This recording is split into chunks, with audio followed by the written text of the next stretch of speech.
part 2 of the Pine and Bow Quilt Along. In this post, I am going to share with you more about the bow project. I'm going to talk about the fabrics that I've pulled for my project for this quilt along and what has inspired me. And then I'm going to answer some questions from you. If you'd like to catch up on the posts from last week, I will link that below in the description, so check that out. Okay, so this week we're going to talk about bow. Bow is the second project that we're doing as part of this quilt along, so you can pick one, you can pick the other, you can work on both. I really like that they are both totally different projects. So the project that we're talking about today, bow, is an applique project.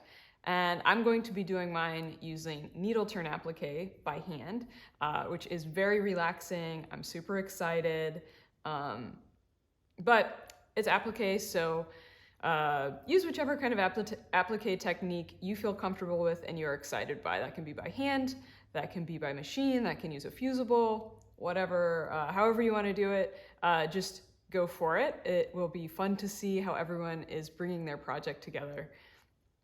Okay, so let's get started. I've got a couple of different bow quilts that I've already made. The first one I made is this version that's in grayscale.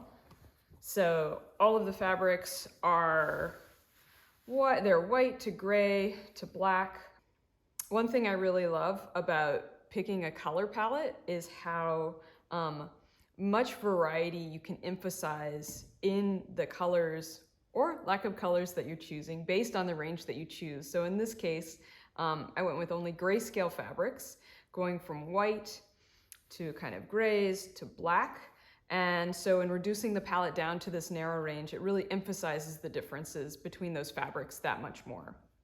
So, you know, the whites look really white, the black looks really dark. To me, you really start to notice the different tones, the different the different tones of these grays. You know, this one looks almost like blue, so does this one, whereas some of the other grays that don't have any blue in them look really warm. So, you know, this one looks really, really blue. So yeah, in reducing that palette down, I just feel like even though this is grayscale, to me it still feels very colorful. So yes, that one is a lot of fun. This one I hand quilted it with a thick black thread, which adds a nice bit of something. And then with this other version, so with this one, I used all kinds of different colors, from cantaloupe to yellows and pickle to blue, to these kind of like brighter shades. There's also a big mix of, I have some of my prints, I have some Kona cotton solids, I have some linen. The background is linen. I've got some of the Kona sheen, which has a bit of a shine to it. This is a really good project to mix up lots of different things. I like how each of the shapes, they're so nice and crisp and clean, and so you get this nice beautiful slice of a fabric, and it's fun to see a slice cut from, you know, a solid versus a print versus, you know, any of these other things, and then mix them together. It creates a lot of interest. I think it can give it some depth. Definitely gives it some texture, both literally and some good visual texture. The background on this one is all the same. It is a Essex linen. I think the color is jungle. And I chose the fabrics for my applique, so these cut pieces first. I had a full range that I kind of stacked up in a color order that I liked. And then I auditioned my background fabric over all of them. So I don't know what I had in mind at first, but I I might have one color in mind, but then when I go to my stash, I'll pull, or if you're at the fabric store, I'll pull a few wild cards that I'm not expecting. And then I lay them on top of the fabrics that I've chosen. And that will give me a really good sense of the color direction. And sometimes I'm surprised in really pleasant ways. And I can't remember exactly, but it might have been the case in this one, just how nicely this kind of really earthy, olivey green, set off all of these different colors. Plus I liked that this was kind of a little bit of a darker background than what I chose for. This one's kind of a medium dark background, but I like how, you know, in the background of this one, it made the colors really pop. So, and it was just felt very different from what the applique colors were. So yeah, you can see quite the difference between the two. And yeah, so this was super exciting. This one I quilted with a thick white thread, which I think again adds a nice, white is maybe not necessarily a color, but it just adds a different element, a different visual layer, which I really like. So, and then I've also made another version, which I will pop into the video here, and it is peachy pink, and it's making use of a bold print. So I kind of mentioned how I like using a bold print with this colorful version, but especially in this pinky peach version, I like how you slice up that kind of bold print and then it starts to pop into the different blocks. I think that that is visually very interesting. I think that it's a fun play of scale with the fabric and then also the cut shape of the applique. So what I pulled for this project is kind of similar to what I've liked doing in previous versions, especially that peachy peak one that had that bright, that very bold, large scale print. I'm wanting to go in that direction. I'm wanting to pull fun prints in, you know, maybe I don't necessarily have a specific color palette in mind. It's more wanting to start off with a nice bold print. And so the print that kind of started it off here for me, let's see, so I've got quite a few things I've pulled here. And really, I think it started with this fabric. So this is a fabric by Karen Nyberg, who is an astronaut. And so she has this line with Kaufman called Earth Views that are, I guess, images that she took while she was in space. And I just think that's really cool. I think there's just so much going on here. And then, you know, thinking about these cut up shapes. And so I'm wearing this jumpsuit that I made from this fabric, which, I don't know, I had so much fun making this jumpsuit and that I couldn't wait to like cut this fabric up into appliques. So this was kind of the starting point. I pulled a couple other pieces from that collection. So I have those here. And then I just started pulling some other things that may or may not work. So I have, these are some strawberry prints from Kim Kite in a few different colors. I have a piece from my Languid collection. Oh, here's another one from the Karen Nyberg, from Kept, from my print. I've got this beautiful print from Anagram. There's something about, I like the large scale and the boldness of this print, plus the color is doing something for me. I pulled this from Jetty. I think it would be fun to get these cats in there. They're a little bit creepy, but I don't know. Cutting those arcs, getting little slivers of them, that could be kind of neat. Let's get them going. As I'm laying out my fabrics, I kind of like to start figuring out, you know, in a color story, how they're working together. And then just to pull kind of another like neutrally back print. This is from Rifle. I guess it kind of fits along with that. So yeah, I kind of have these really bold prints that I want to work with. I think that my starting point will be figuring, there's certain pieces here that are definitely speaking to me as they are background pieces. So I guess I should say with this project, I don't think I want to have all of the same background fabric. I think it'd be fun to have a nice little mix. So maybe, you know, the Anagram print, maybe Rifle, I don't know. Maybe that, maybe one of these. I think these pieces from Kim Kite are a little bold. I see these more as like an applique accent. Let's see, I could do, I don't know. This looks kind of fun. So yeah, I'm just gonna start layering I think these might be good background pieces.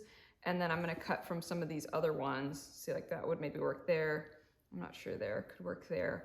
Then I'll start cutting out my pieces for the applique, and one of the things I really like about applique is that you can perfectly audition how your fabrics are gonna go. So you get your background pieces cut, and then I'm gonna start cutting out my applique pieces, and then I can literally just pick each piece up and audition it on a different background with different neighboring applique pieces. And you get a really good sense of what your block is going to look like before having to commit to sewing on it.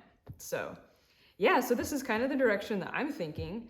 Yeah, I'm excited to hear what you come up with, what you're inspired by. Hope this is helpful, a helpful way to think about grabbing your fabrics. I'll try to keep y'all posted on Instagram, and definitely in the next few weeks, I'll be sharing more about how this is shaping up. But I want to see how yours is shaping up too, so make sure to share your project on the, if you're sharing on Instagram, use the hashtag PineBowQAL, or you can shoot me an email with the picture of what you're working with. I'd love to see it. Cool. So now, as part of this quilt along, I'll answer 3 questions that you can submit from you each week. And so I've got 3 this week. Okay, so first question is from Sew Quilt, and they're asking, applique and FPP produce lots of scraps. How do you manage / store yours? That's a very good question. I don't know. I feel like I always struggle a bit with scrap management. I love working from scraps. I think it's much easier. It feels less intimidating than cutting into like yardage. And so kind of the system that I've been working with now is, and I brought literally what I have.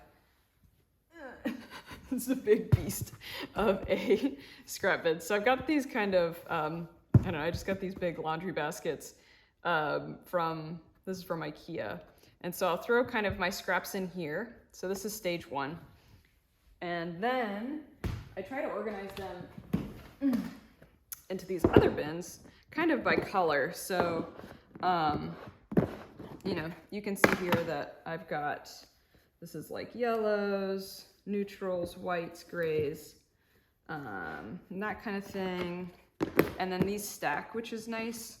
I've already dipped into this one for my pine project that I'm also working on for the quilt along. So I pulled some of my peaches and pinks. This is where I went for that. But yeah, so they're kind of organized that way. Pretty simple. If anyone has any other good scrap ideas, scrap management and storage ideas, keep them coming, because I love learning what everyone else is doing. But that's what I'm doing right now. I've tried different things over the years. Another thing is, I mean, pine uses pretty small pieces, but if I'm doing a bigger project, like my bigger eads project, I'll save those scraps specifically. And then especially if it's a palette that I really like, I can use those smaller scraps in a mini project. So that's why I have a few different mini patterns that I've made, and those work really well with scraps. But pine is like that too. So if you're making the pine quilt, maybe just throw all of your extra scraps into a bin, and then you can use that to make more blocks or whatever. So hope that's helpful. All right, next question is from Deb. I keep cutting my edges too short. How do I prevent that? So I'm guessing that has to do with paper piecing. So one of my favorite tips when I'm teaching foundation paper piecing is, you know, because it can be kind of backwards. There's a lot of flipping back and forth.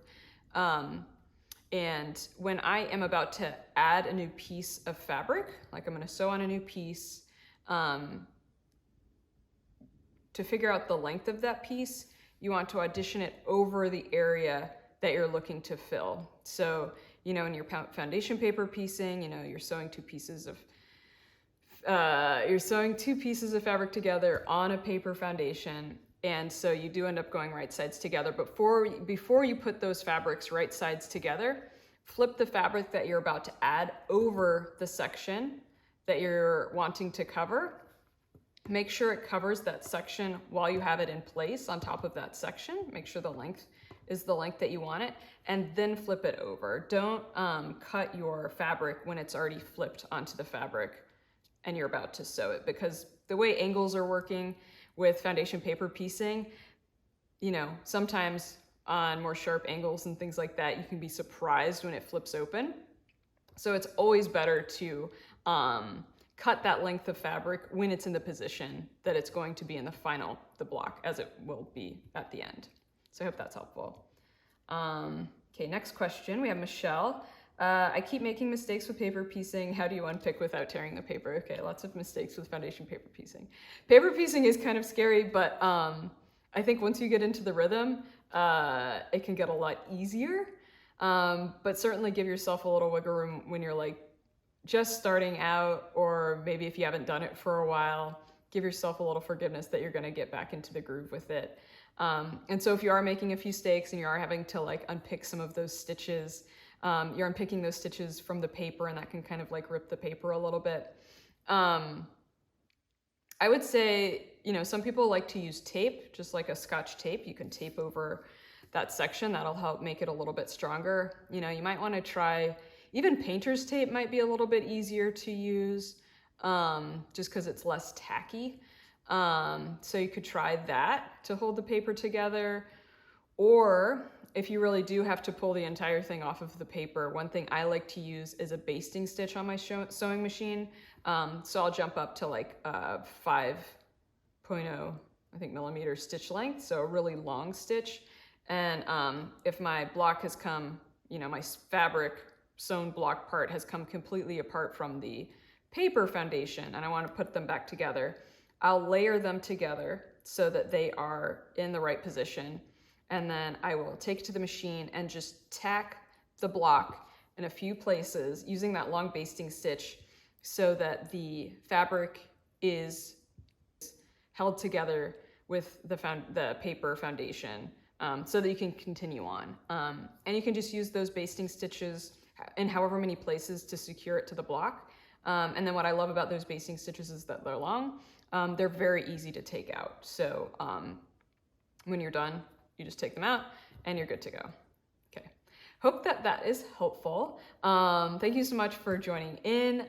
It's been really fun to see the things that you all have been inspired by, and the fabrics that you're choosing for your projects. So keep that coming. And if you'd like to submit a question for me to answer in one of the future posts, I've got the form for that linked below, so check that out.